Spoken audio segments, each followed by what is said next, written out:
So we have had a ton of water issues on the farm since we moved here. One of the downsides of buying a property in January is you don't get to see these things in advance. This lake was actually dug out by the original owner of our property who built our house about 50 years ago now. And he did it to retain water from the drainage ditches that he put around the farm.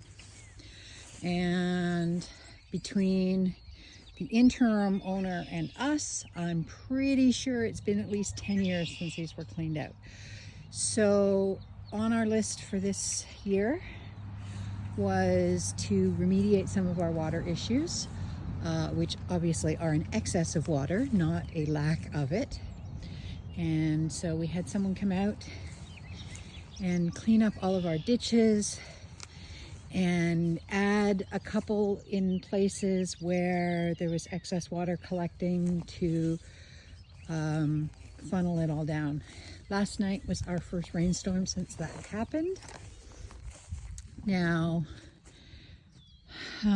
I'll attach a picture here, but the field just past those two individual trees, generally we call it our field lake because tons of water accumulates there every time it rains.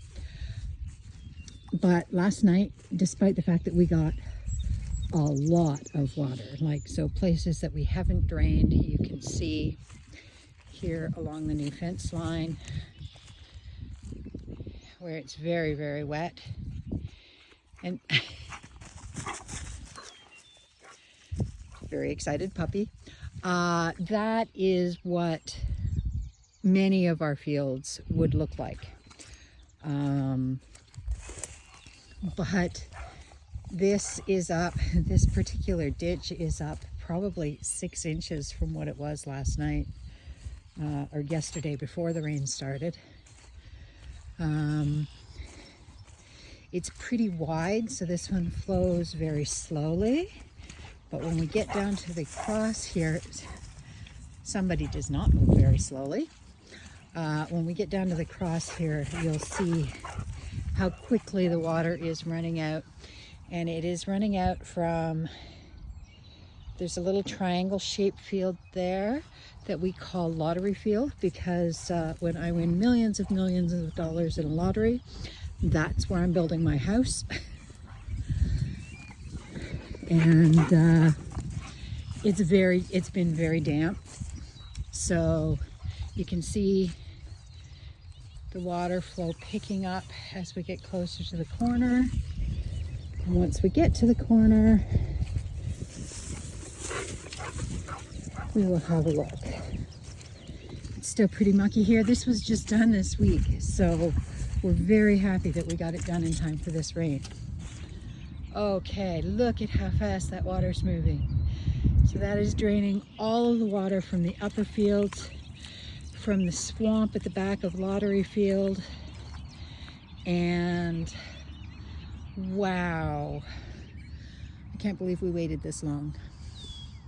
And this field out there, which normally has visible water, where the tracks are, I can see the ground, and there is no visible water in the field right now. So that is all draining correctly. And I'm very, very carefully trying not to fall on my butt in the mud here. So, very happy with this project.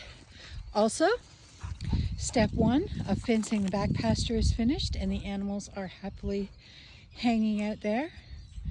The cows must be in the drive shed because they are not visible. But we basically doubled the size of this pasture. We pounded in all the T-posts. I put up the electric so we could get them in there sooner. We're going to wrap the outside in fence wire so that the pigs can go in here as well. And then we will start working on just past those trees. There is the field that faces the road. The red roof there is the run-in shelter that they have in that field. And that all needs to be refenced. Since we've lived here, We have mainly used movable electric fencing, and I'm really happy with the advice I got about that. Somebody told me to not put in permanent fences the first year, to wait. And in the 5 years we've been here, we've moved the fences probably 4 or 5 times. But we've kept coming back to a couple configurations. So we've decided that that is what we are going to live with. And so now we are putting them in a more secure and permanent fashion. So we will get the permanent field fencing up here, get the animals all in here, and then we'll be able to work on the remaining 2 pastures. We want to have 3 so that we can rotate the animals among the fields. It's better for the grass, it's better for the animals. And this year is the year of farm projects. We have spent the first 5 years here making the house safe. There were a lot of electricity projects, making it comfortable. We had to replace the furnace. We put in our ground source heat pump. We put in solar power. So this month is the moment of truth for that. It will be our 2nd full month with the solar power.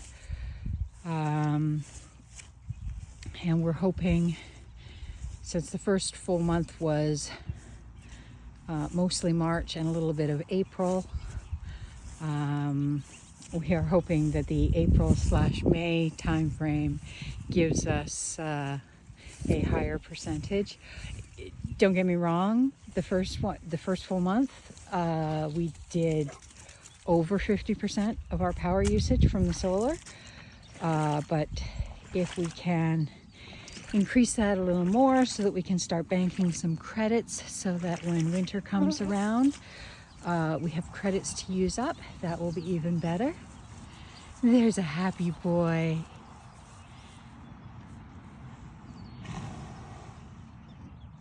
Banner's a good boy.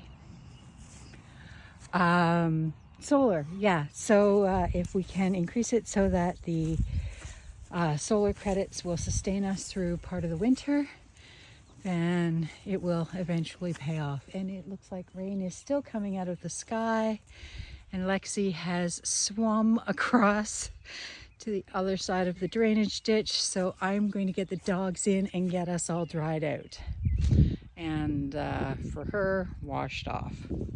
Hope you all have a fabulous day. Love from the farm.